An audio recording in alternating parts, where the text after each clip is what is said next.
¿Qué tal? Buenas noches. Bienvenidos a Espiral. Quiero preguntarle cuándo fue la última vez que usted hizo un presupuesto sobre sus finanzas personales. La última vez que usted decidió que iba a invertir en un tema determinado o que iba a ahorrar una cantidad X a la semana o a la quincena o que iba a comprar un seguro médico, un seguro de vida. En fin, estas medidas que lo que permiten es ir librándola conforme el futuro se acerca. La gran mayoría de las mexicanas y los mexicanos, según todos los estudios, tenemos una muy pobre educación financiera. Nos arrojan a la edad adulta sin saber sacar un crédito, calcular una tasa de interés, sin saber prever con estas herramientas que solo ese tipo de alfabetización nos otorga. Hoy hablaremos de esto, educación financiera, un tema que no es esotérico, es cotidiano, es fundamental y normalmente si uno aprende bien esos términos y esas herramientas, puede que tengamos una mejor vida. Comenzamos.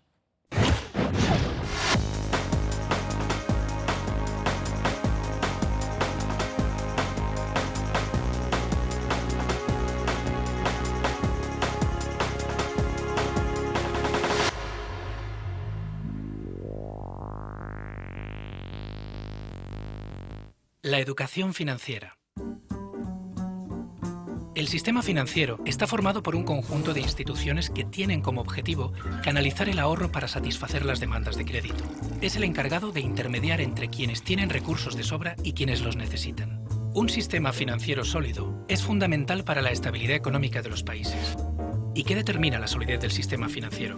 El buen funcionamiento de sus mercados, la robustez de sus instituciones y, de forma muy importante, que todos los agentes estén bien informados. Conocer, comprender y establecer juicios maduros sobre los productos financieros es bueno para las personas y crucial para el desarrollo de un sistema más sostenible.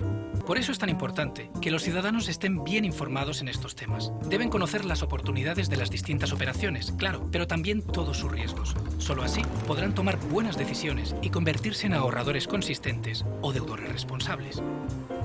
En el año 2005, la OCDE aprobó una resolución recomendando a los países miembros la promoción de la educación financiera entre sus ciudadanos.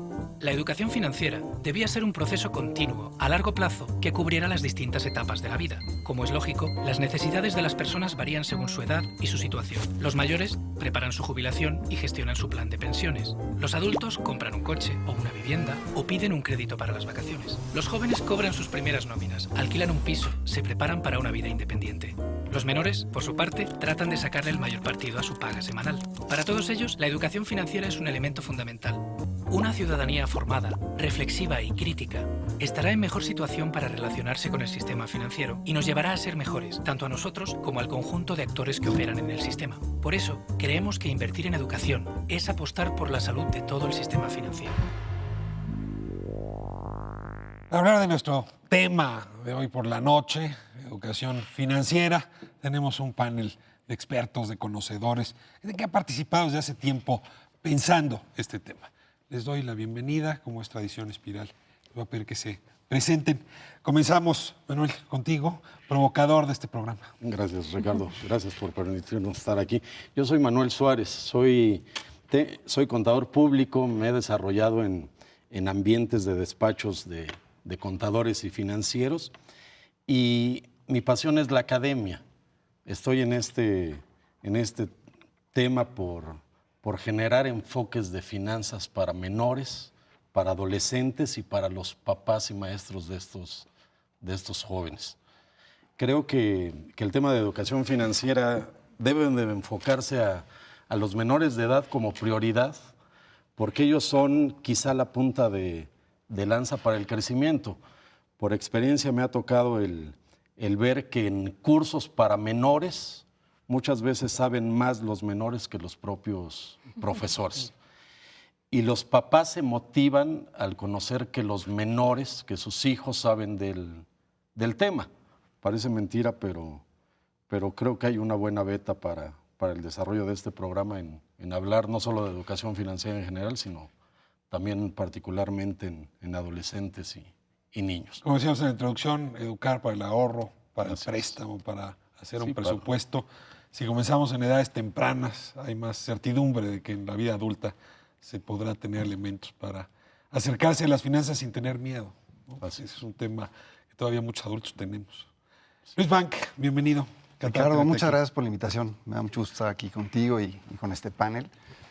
Yo soy director ejecutivo en MetLife. MetLife es una empresa de seguros en México, es la empresa más grande de seguros. Estudié administración pública y después me especialicé en políticas públicas y economía internacional. Y una de mis pasiones es el tema del desarrollo y de la protección a las comunidades. Y me parece que uno de los sectores más importantes que hay en el país es el sector financiero. Y el sector asegurador dentro del sector financiero juega un papel importantísimo para evitar que eventos que son generalmente imprevistos puedan acabar con el patrimonio de una familia, con el patrimonio de un país, en el caso de los desastres naturales.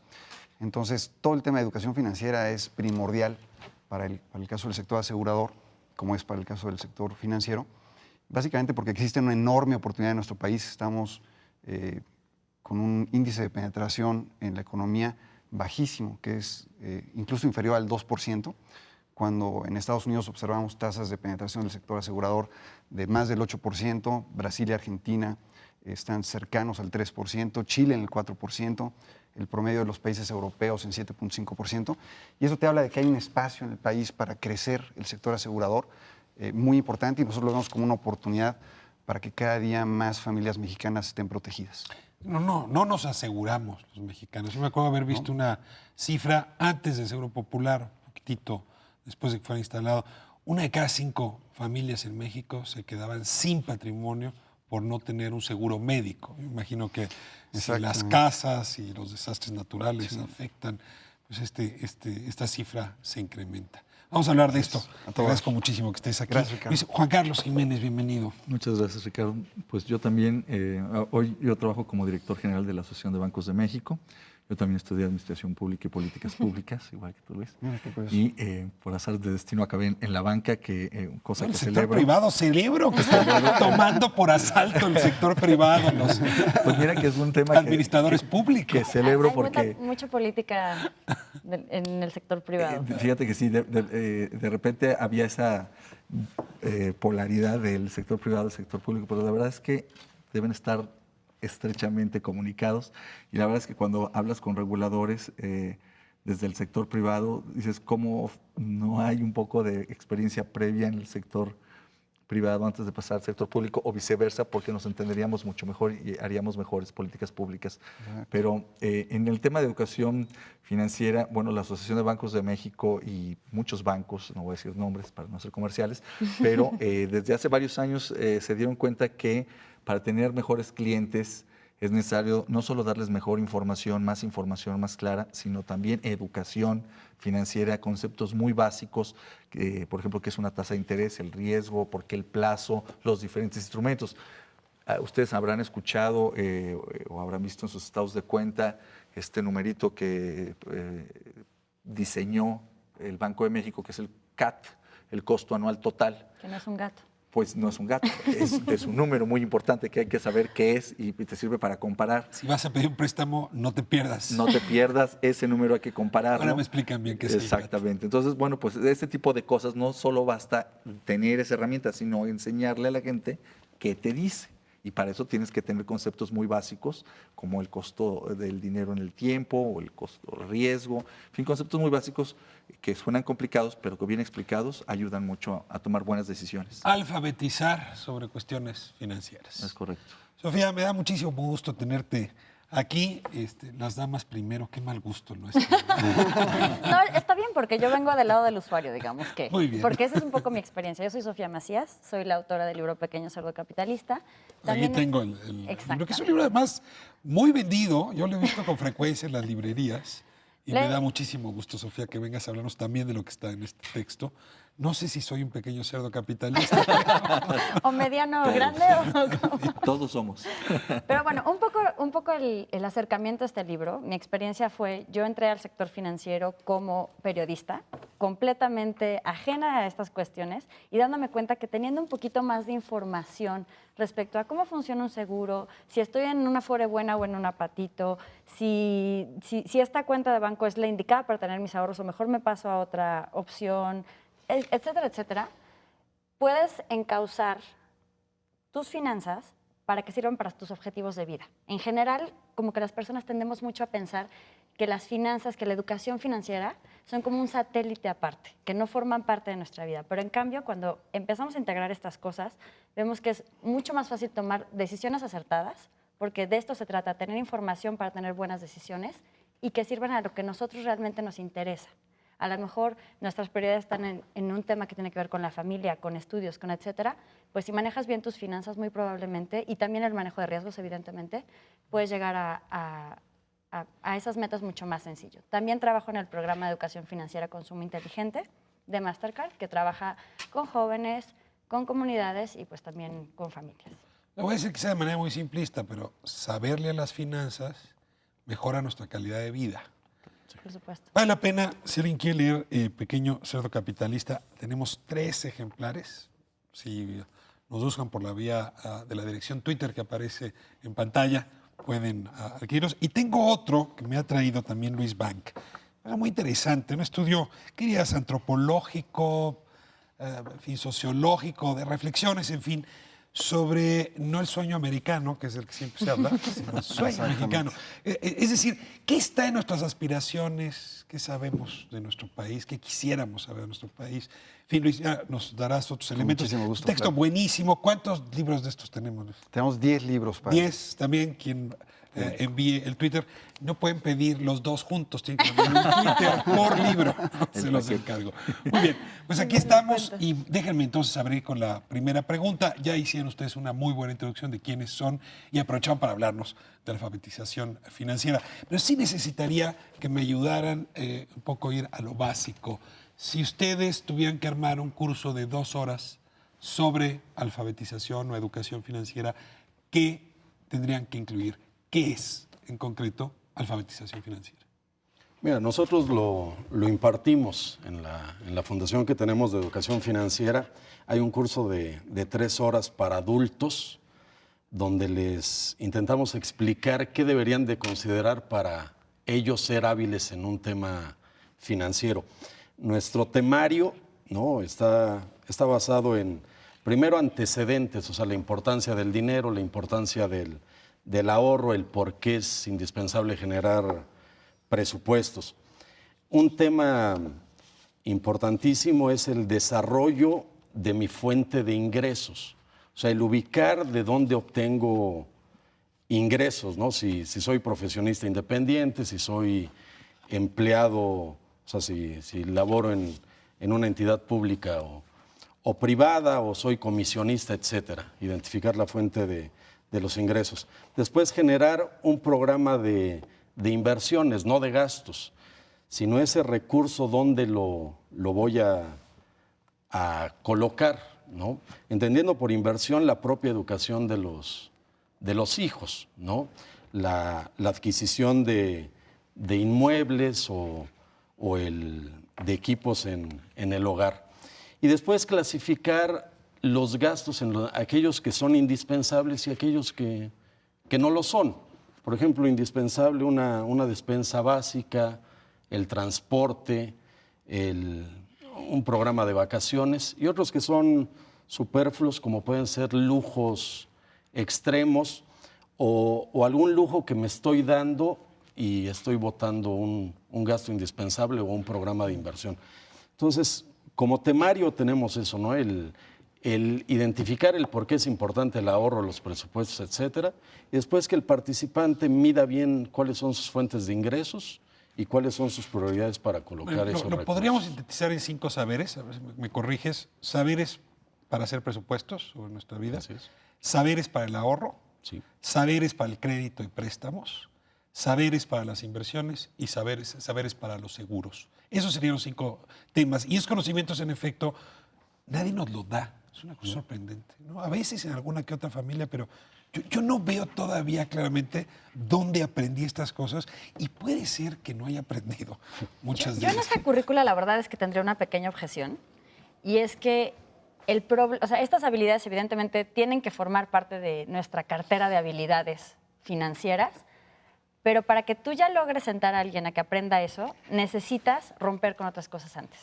Tenemos ideas respecto al dinero que nos impiden aprender educación financiera. Por eso, por ejemplo, es mucho más sencillo darle educación financiera a un niño o a un adolescente que a un adulto. A ver, momento. Está interesante lo que está diciendo. Hay sociedades donde tener dinero, ser rico, habla de alguien que trabajó mucho y se lo ganó legítimamente. Por Hay supuesto. sociedades donde el dinero es una cosa mala vida, Sucia, avariciosa.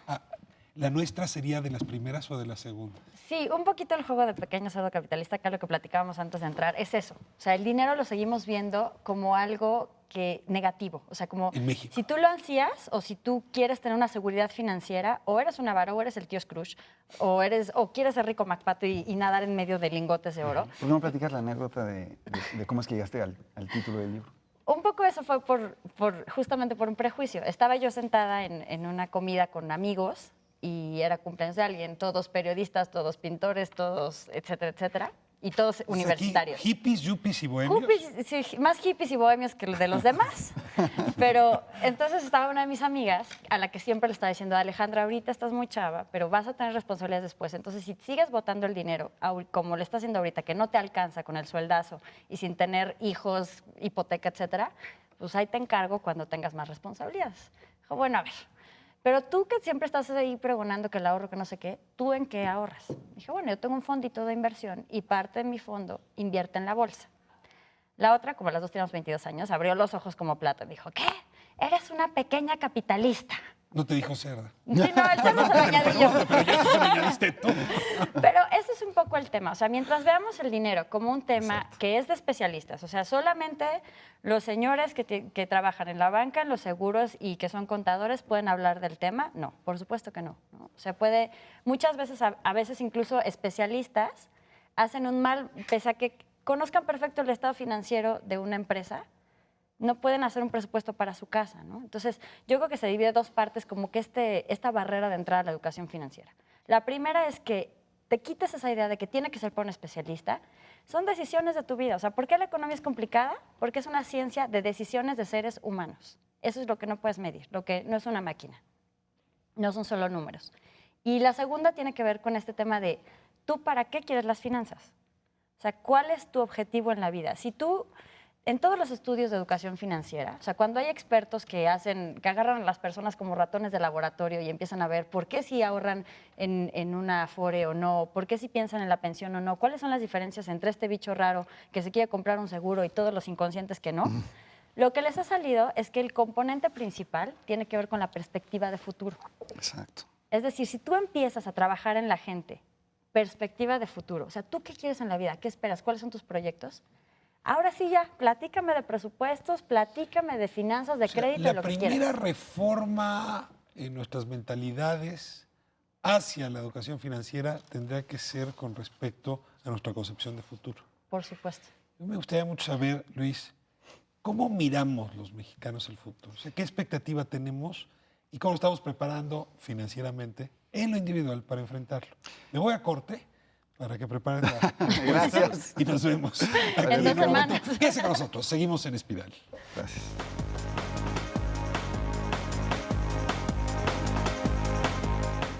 La vida de Raúl cambió cuando a manejar su crédito aprendió. No es una extensión de su sueldo, es un préstamo que le ayuda a comprar lo que más necesita y que, por supuesto, a tiempo debe pagarse.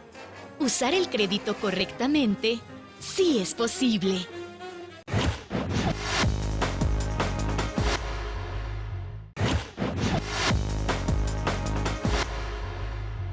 La educación financiera precisamente es el conocimiento cuando menos elemental que la gente debe de tener para hacer uso de productos que a veces queriendo y a veces sin querer, pero que de una u otra forma acaba utilizando. ¿A cuáles me refiero?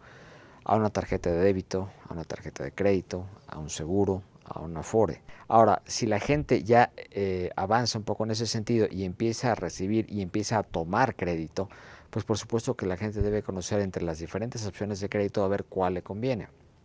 Y así pues tenemos un programa de educación para niños, tenemos la guía de educación financiera infantil, que precisamente es una guía de educación financiera para los 6 años de la educación primaria, para cada grado, con el afán de que en primera instancia el maestro conozca de qué está hablando, qué es el tema de educación financiera, y que después pueda impartir la plática para sus alumnos. Tenemos también la guía de educación financiera para educación secundaria y también la guía de educación financiera familiar, con el afán de que también se vaya, como se dice, se vaya rompiendo el hielo en la familia y se abre el dinero para que se sepa cuánto llega, cómo llega y sobre todo en qué se va a gastar. Idealmente debe hablarse de finanzas con peras y manzanas para que la gente entienda qué está pasando. ¿Por qué? Porque en la bolsa trae peras y manzanas y más vale que entienda qué está manejando y que entienda el tema de educación financiera como algo cercano a su persona. De vuelta en Espiral hablando de educación financiera y bueno, Luis, te dejamos congelado. Un poco la idea del sueño mexicano, este texto que hicieron ustedes, que trata de buscar cuál es nuestra relación con nuestros sueños de futuro, digamos. Fíjate que esta es la parte en la que aprovecho para provocar al moderador y al conductor, porque en un programa previo que tuviste tú con Maurice Birriot, se habló mucho de la narrativa de las nuevas generaciones.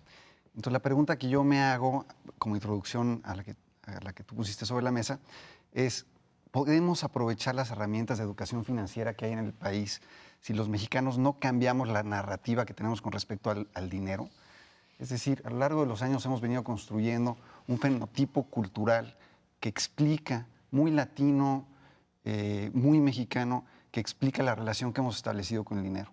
Entonces la pregunta que yo haría de vuelta es, si no cambiamos esa narrativa, ¿podemos hacer uso efectivo, eficaz de las herramientas de educación financiera? Y esto es lo que procura responder el libro del sueño mexicano. Pero ¿cuál es la narrativa? Déjame verte preguntar lo que dice. Va la narrativa.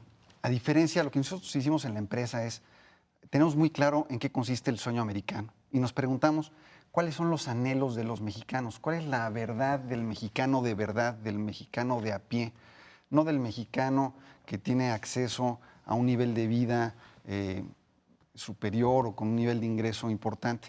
El mexicano promedio, ¿qué piensa, con qué sueña, qué come, cuál es su sentido de futuro? Y encontramos diferencias muy importantes con respecto al sueño americano. Les enumero 5 o 6 de ellas muy importantes. La primera es, el sueño americano está basado en la premisa de la estabilidad, en la posibilidad de la planeación, en la idea de la certeza. A diferencia del sueño mexicano, que se construye con base en la inestabilidad, la incertidumbre, la improvisación, la falta de poder pensar en pasado mañana o después de pasado mañana. Es una primera diferencia importante. El sueño americano está construido en la inspiración, mientras que encontramos que en el sueño mexicano hay un componente muy importante de autosabotaje. Esta idea de pensar que va a venir un desastre natural, que vamos a tener una devaluación, que va a acabar con el patrimonio y con los ahorros de mi familia. Otra es que es fundamental.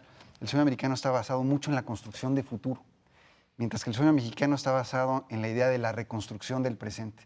Es decir, hemos tenido crisis económicas recurrentes en 1976, en 1982, en 1994, en el 2008. Y cada una de estas crisis ha venido inyectando en el subconsciente colectivo del mexicano la idea de que en cualquier momento su patrimonio está en riesgo. Entonces, en vez de estar pensando en el futuro, lo que hemos encontrado en esta investigación que realizamos en todo el país a través de 138 entrevistas antropológicas y 12 entrevistas en Cámara de GESEL fue que la gente lo que está pensando no es en la construcción de un futuro promisorio, sino en la reposición de lo perdido constantemente. Y un poquito ¿Sueño también hacia el pasado más que hacia el futuro? Sueño de recuperar lo que habías llegado a construir y que perdiste con la crisis más reciente. Que esa fue la experiencia de todos nosotros por muchos años, ¿no? Exacto, que nosotros vivimos. De hecho, hoy en México hay 66 millones de mexicanos que vivieron la gran parte de estas crisis que he descrito. O sea, la mitad. Exacto. Claro. Y si consideras Bueno. que tienes una PEA de aproximadamente 40 millones de habitantes, pues te da una idea de lo importante que es este sentimiento. Otra de las características principales que encontramos es que mientras el sueño americano es un sueño muy racional, en donde se construye paso a paso, el sueño mexicano es un sueño inspirado mucho en lo mágico, en lo divino. me voy a ganar el melate. A ver, ahí me gustaría mucho. Y en la suerte. Me voy a ganar, detenernos. exacto. Sí. Porque en efecto, yo recuerdo muy bien también estudio de este tipo, que nos preguntaba a los mexicanos las razones de la pobreza. Y un número muy alto respondía razones divinas. Porque Dios así lo quiso. Porque Dios así lo Imagínate.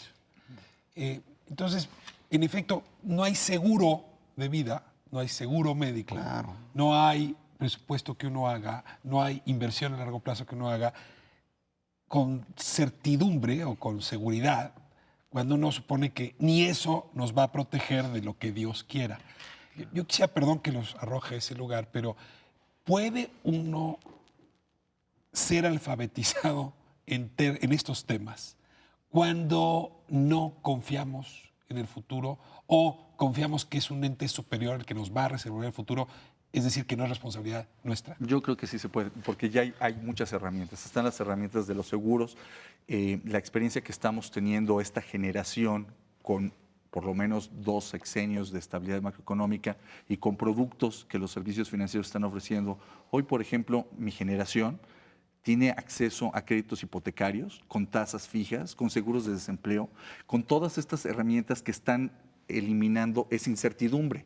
Digo, ya y un seguro contra un terremoto.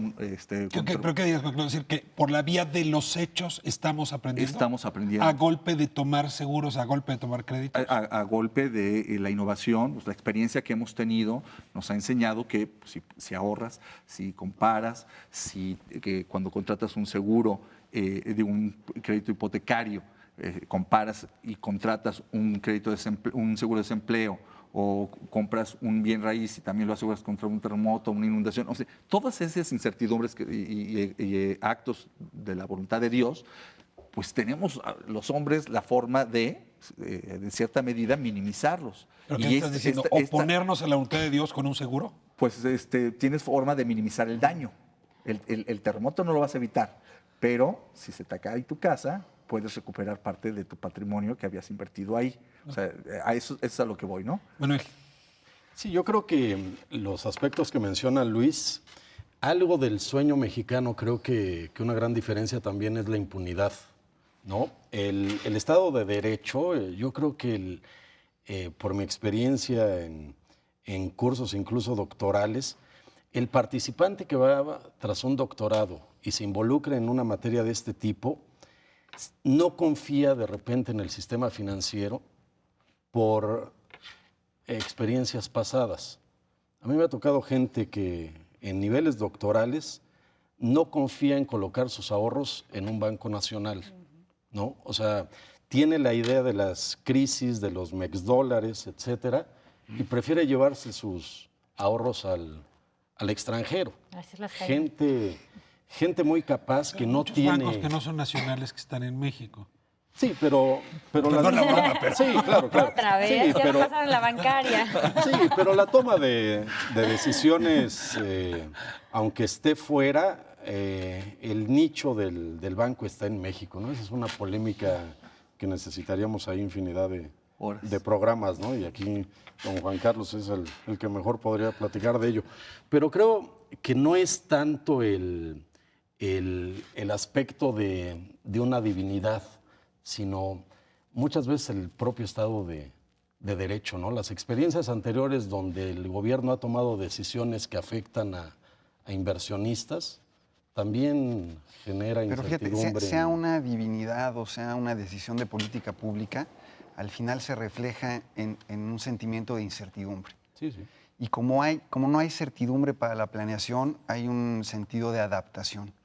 Y hay un sentimiento de que como no puedo yo controlar el futuro, vivo al día y vivo para llegar a la quincena. A ver, esto es lo que me parece fundamental. Ella quería llevarlos.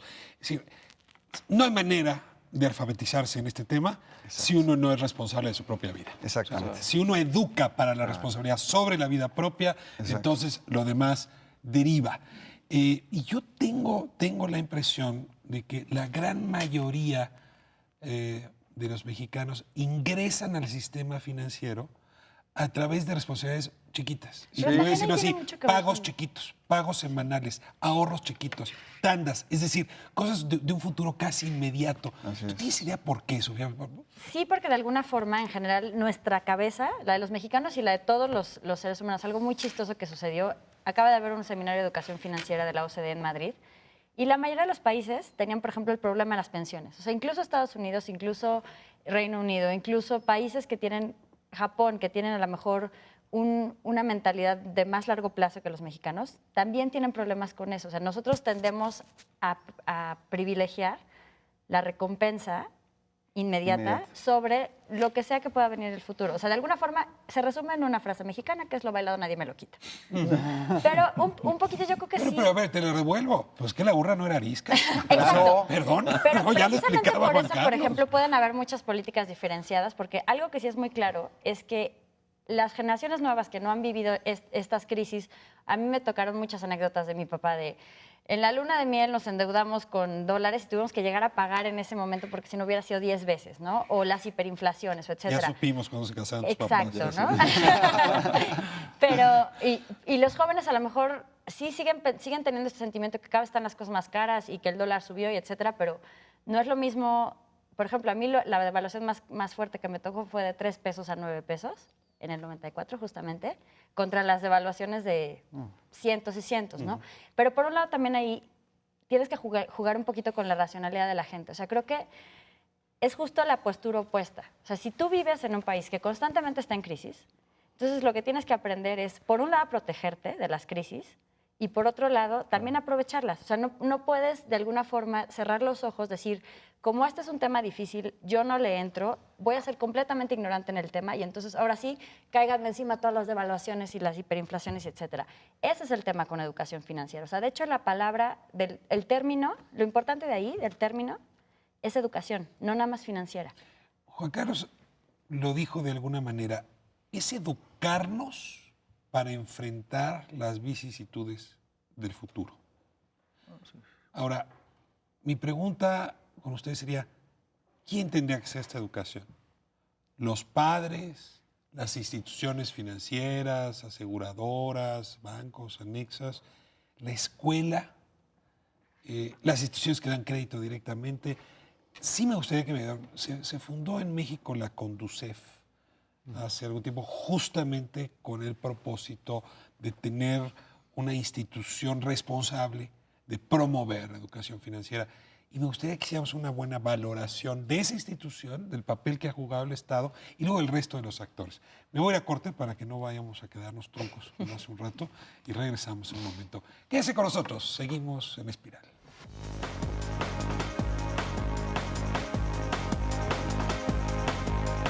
Cuando Raúl compró su casa, soñó también con los muebles, la televisión y todo lo demás.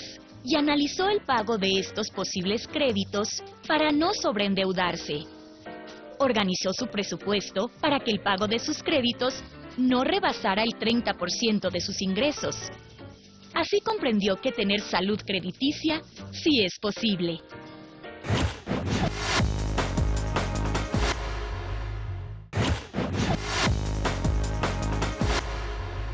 Para Raúl, su familia es lo mejor. Pero un día, su cartera le dio una buena lección. Si quieren ir a vacacionar, le dijo, es tiempo de que aprendan a ahorrar. Y decidieron gastar solo en lo básico, porque ahorrando, irse de vacaciones, sí es posible. También en nuestro país hemos tenido un problema en cuanto a la penetración de los servicios financieros. Mediante estudios que elaboramos con el Banco Mundial hace tiempo, en ese estudio veía, en la investigación que realizamos, que el nivel hace 4 años era cuando más de un 30% de penetración. Esto es de que 3 mexicanos de 10 tenían acceso a los servicios financieros formales. Recientemente la Secretaría de Hacienda sacó estudios donde habla de que 5 de 10 personas tienen acceso a los servicios financieros formales. Y la verdad, en cuanto a la parte de que no tenía acceso a los sistemas financieros, veíamos que mucha gente tenía ese temor por la percepción de costo, por el desconocimiento o por una serie de motivos o falta de información que simplemente lo excluía de su plano, de su agenda, ¿no? Raúl siempre ha tenido una meta, darle a su familia lo mejor. Por eso escogió el plazo y la cuenta que más le convenía. Y cada mes ahí su dinero ponía. Al final en su casa la felicidad crecía. Porque a través del ahorro constante, alcanzar metas en menos tiempo sí es posible. Lo importante es que la gente tenga la información y que con eso se vuelva un consumidor inteligente. Lo que buscamos precisamente con esto es que la gente tenga cautela en el uso de sus recursos, no que se vuelva un amarcado, ni como se puede decir por ahí de manera coloquial, un codo, pero sí que la gente tenga mucha previsión para que sepa en dónde y cómo sí gastar su dinero y que tenga la administración adecuada para que podamos verdaderamente marcar la diferencia en nuestro país. Requerimos un punto de inflexión en cuanto a que la gente cambie esta percepción en beneficio de todos, sí que haga uso de los servicios financieros formales, pero repito, siempre con cautela, siempre de manera adecuada y con una visión de que seas tú el que aprovecha esas ventajas. No porque haya promociones muy atractivas las vas a tomar, sino que sea porque es una promoción que atiende a tu necesidad, que no es la de tu familiar o de tu vecino, solamente tu caso, ¿no? Pues ya vamos entendiendo qué es esto de la alfabetización financiera. Sonaba un tema, digamos, de la estratosfera y de pronto se coloca como un tema vital. Quiero saber cada vez más y me queda un segmento. Primeras dos preguntas arrojadas desde hace un momento. ¿Qué y sobre todo quién debe hacerse cargo de la educación financiera? Todos. Yo creo que todos, decíamos antes, de los padres, con el ejemplo, las instituciones financieras, qué productos le estamos dando a nuestros clientes. Piensen en la crisis hipotecaria del subprime en Estados Unidos. ¿Cuánto es responsabilidad de instituciones, pero también de las personas que tomaron créditos que en el futuro sabían que no iban a poder pagar? Las instituciones, por supuesto, en las escuelas, tiene que haber en la currícula una parte de educación financiera. Por ejemplo, hoy en México estamos teniendo experiencias del Día del Ahorro Infantil con algunas secretarías de educación pública en algunos estados. Lo hemos hecho en Querétaro y en Colima. Nos vamos un día, los funcionarios empleados de la banca, y les enseñamos a los niños la importancia del ahorro, cómo hacer un presupuesto, por qué es importante ahorrar, de dónde sale el dinero, de forma voluntaria, sin vender ningún producto, pero la verdad la experiencia que hemos tenido es muy rica, con alumnos de quinto año en estas dos escuelas en estos 2 años que hemos hecho este ¿Es ahí experimento. donde debe hacerse el énfasis, quinto año? Pues mira, en lo que nos dicen los pedagogos, que esa es una edad en donde las personas empiezan a hacer los hábitos, las costumbres, cuando se empieza a formar la personalidad de un ser humano, desde entonces tienes que empezar. Pero yo creo que debe empezar desde incluso antes. Hay economías, en España me decían que a los niños, a los recién nacidos, no les llevan regalitos de peluche, sino que les regalan cuentas bancarias para que la gente vaya y ahí les deposite el regalito, para que vayan ahorrando. Pero en fin, decías tú, ¿quién debe educar? Pues yo creo que debemos ser todos, definitivamente todos. No es Sofía. Claro, en edades tempranas sobre todo, porque justo ese es el tema, ¿no? ¿Cómo quieres que cuando el chavo salga de la universidad o cuando ya sea mayor de edad o cuando tenga su primer trabajo, sea responsable financieramente o no se haga unas bolas tremendas con el dinero? Si desde niño tú le ocultabas el tema del dinero, ¿no? Si él nunca te vio hacer un presupuesto, si tú firmabas todo a diestra y siniestra sin realmente ver si lo ibas a poder pagar. O sea, mucho de esto. A ver, esta cosa que hacemos de no hables de dinero frente al niño. Exacto, No, es terrible. No, es de mal gusto, es una mala cosa. Es de mal gusto, esa es una de las peores, ¿no? Es muy negativo porque tú puedes hablar, los niños no son tontos, puedes hablar de formas que ellos entiendan y sobre todo no necesariamente tiene que ser una experiencia traumática. Que, claro, si llegas y le dices, no, estamos en la bancarrota, no te puedo comprar el dulcecito o el juguete porque estamos terribles, bueno, ok, eso definitivamente va a ser traumático. Pero si tú le explicas que tú eres un adulto que trabaja y que por tu trabajo te dan cierto dinero. Sofía, y que si te preguntan cuánto ganas, tienes que decirlo. ¿En qué gastaste? Pues ¿Cuánto te costó? Porque eso digo, en esta edad de quinto, sexto de primaria, esas preguntas empiezan a ser muy incisivas. Claro. Pero, ¿por qué no? El punto es más bien cómo lo manejes. Con los niños creo que mucho el tema es cómo lo manejes. O sea, siempre y cuando esté formando un hábito y siempre y cuando les la información que necesita, yo creo que es completamente válido. Y además en este tema como de quién tiene que educar, pues en México un poquito ya nos estamos metiendo en esto y va a tener que ser un poco a fuerzas. PISA, esta prueba que mide la parte de educación en matemáticas, en ciencias y en lengua, incluye ya desde este año un módulo de educación financiera. México no le entró esta primera medición, pero hay altas posibilidades de que sí le entre en 2015. Para saber mejor. Pero a ver, entonces, porque PISA nos va a dar sobre forzar todo un poco. cuánto la escuela a los 15 años Exacto. enseñó en esto. Pero dirías, este es el papel de los padres, el papel de la escuela. ¿Cuál tendría que ser? Me parece que tiene una responsabilidad muy importante.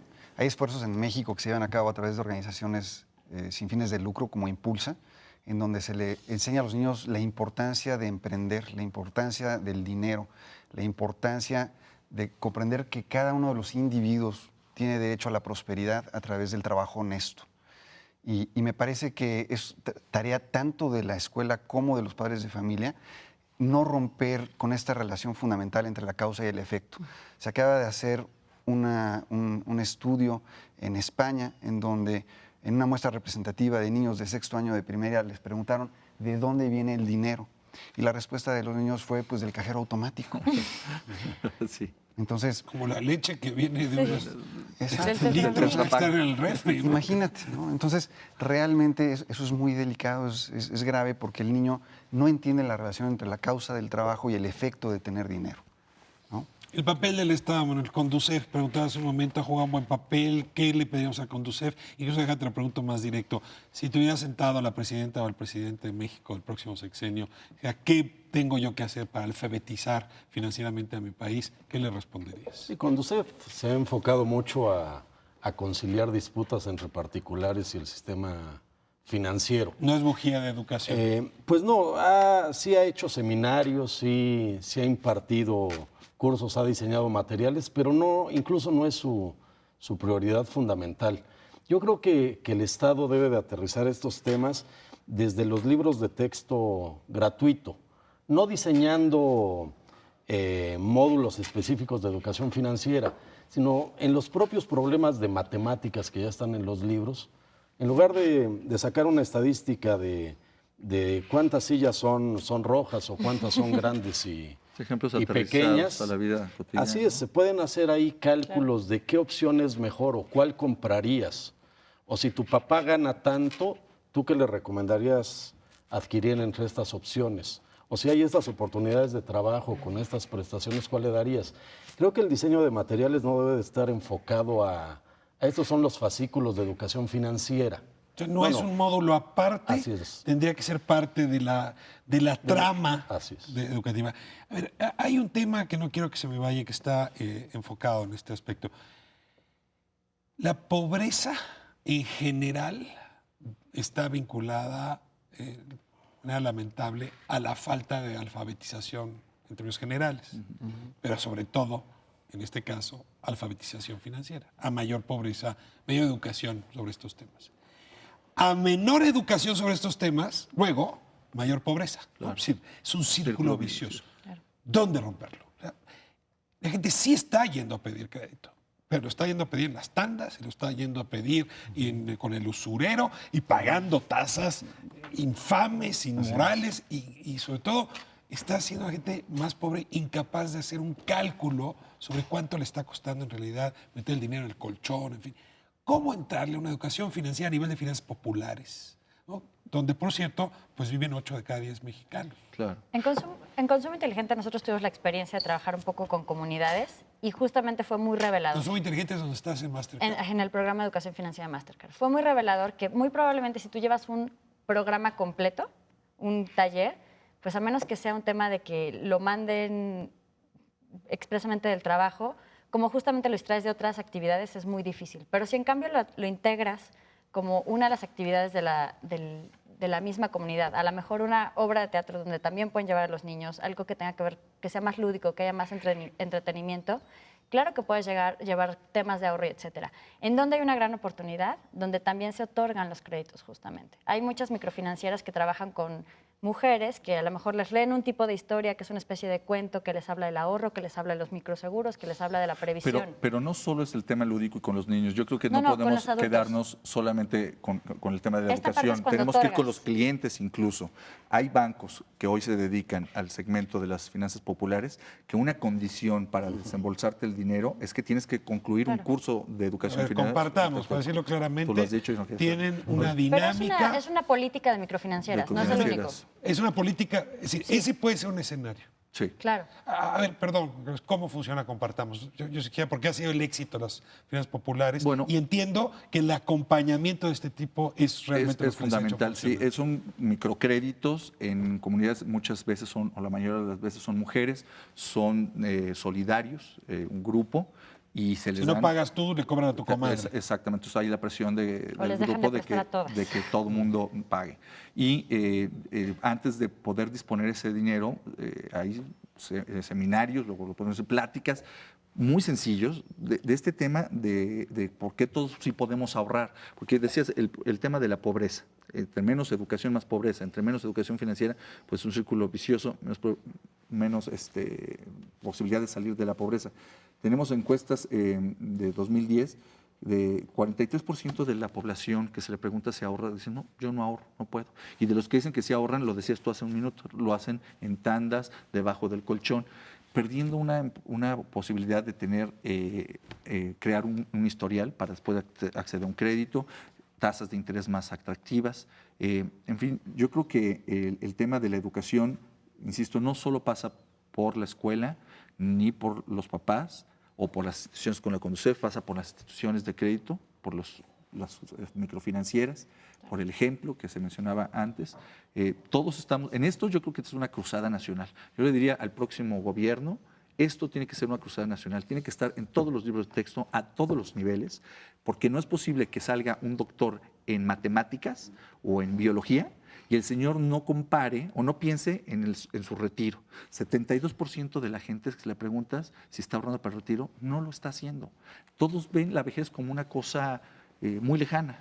Que no va a pasar. Que no va a pasar, pero a todos nos va a pasar, lo único que tenemos seguro en este Dios mundo, proveerá. junto con los Otra vez. impuestos. Luis, te está tocando cerrar. Vamos a suponer que te cambiamos de nacionalidad, de color y de oficio. Y yo te pedía que me dijeras cuál es tu sueño. Es decir, en esta materia, ¿cuál sería el sueño que de hacerse realidad nos daría un futuro más cierto? Mi sueño sería devolverle a las personas la certidumbre de que el futuro está en sus manos, el futuro existe y se construye hoy. Y ya hay instrumentos en el sistema financiero, en el sector asegurador, que te pueden ayudar a construir tus sueños a través de la protección, de la transferencia de riesgos.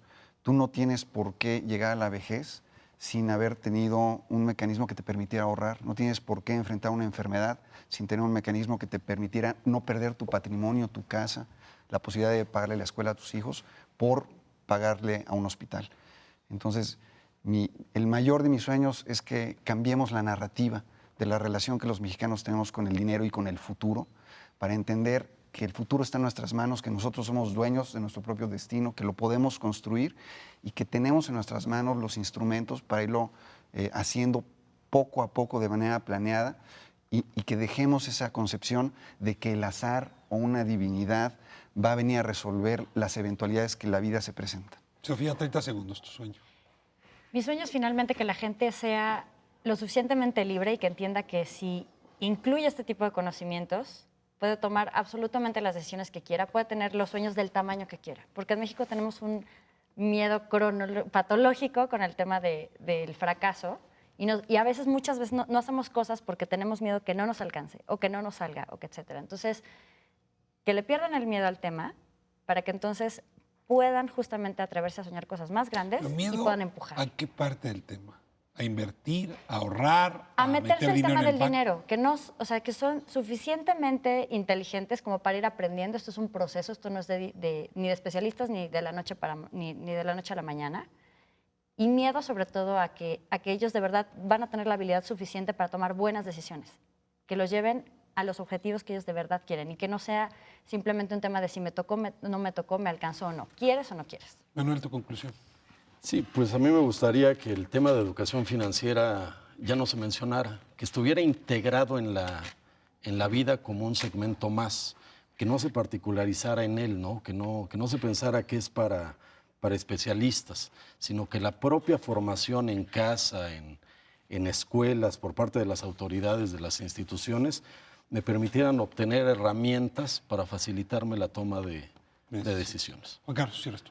Sí, el tema, coincido un poco con lo que decía Manuel, que todos tengamos conciencia de que todos los días, cada decisión que tomamos es una decisión de alguna forma financiera, en términos de que siempre hay un costo de oportunidad. Costo-beneficio. Costo-beneficio, costo-oportunidad.